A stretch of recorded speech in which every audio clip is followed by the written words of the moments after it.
মানুষের জামাইয়ের পকেটে কত রকম টাকা থাকে, কাপড় ধোয়ার সময় পায়। আর আমার এক জামাই এই জীবনে 10টা টাকা পর্যন্ত রাখে নাই। ওয়াও, 1,000 টাকা! এটা তো অবিশ্বাস্য।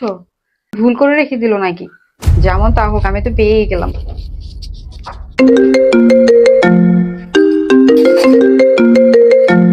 হ্যাঁ, হ্যালো।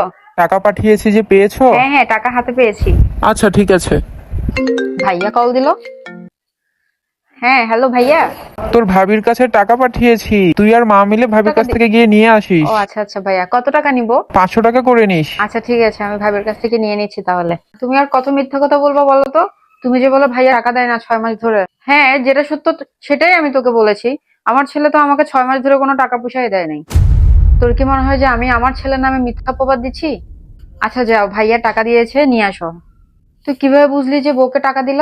আমি যদি গিয়ে আবার বউর কাছ থেকে টাকা না পাই?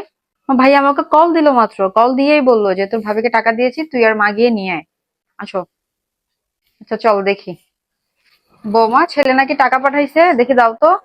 ভাবি, আমার জন্য নাকি ভাইয়া টাকা দিয়েছে, তাড়াতাড়ি আমাকেও দেন। আম্মা, আপনার জন্য টাকা দিয়েছে?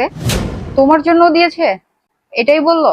ধরেন, এখানে 500 টাকা আছে, দোনোজন মিলে নিয়ে নিন। বৌমা, এখানে তো 500 টাকা তো তাহলে একজনেরই হবে। আমার ছেলে তোমাকে কত টাকা পাঠাইছে বলো তো আমাকে। হ্যাঁ ভাবি বলেন, নইলে আমরাই ভাইয়াকে কল দিয়ে জিজ্ঞেস করবো যে আপনাকে কত টাকা দিল। 1500 টাকা। আচ্ছা ঠিক আছে, তাহলে আমাকে 500 দিয়ে আর মেয়েকে 500 দিয়ে তাড়াতাড়ি বিদায় করো। মা তুমি যাইও না, তুমি গেলে ভাবি যদি আবার আমাকে টাকা না দিয়ে পাঠিয়ে দেয়। তুমি দাঁড়াও, আমি আগে টাকাটা নিয়ে নিই। নাও, তোমার জন্য 500 টাকা।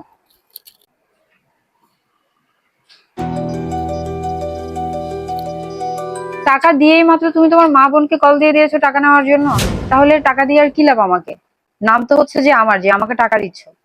তুমি তাহলে কেন তোমার নিজের টাকা মনে করতেছো? তোমার যেরকম টাকার প্রয়োজন আছে, আমার মা বোনেরও তো টাকার প্রয়োজন আছে। ব্যবধান এতটুকুই, তুমি খুঁজে নাও আর তারা খুঁজতে পারে না। টাকা খুঁজবো না তো কি করব? আর টাকা খুঁজেই বা কি হবে? টাকা যারা খুঁজতেছে না তারাও পাচ্ছে, আর আমি তো খুঁজে আরো বদনামের ভাগী হচ্ছি। তাহলে টাকা খুঁজো কেন তুমি? আমার যখন ইচ্ছা হবে তাহলে আমি তখনই তোমাকে টাকা দিব। ঠিক আছে? ঠিক আছে, আর খুঁজবো না আমি কোনো টাকা। আমাকে তো শুধু আনা হয়েছে যে এদের ঘরে কাজ করার জন্য। আর আমার স্বামীর কাছে তো মনে হচ্ছে যে আমার কথার কোনো মূল্যই নেই।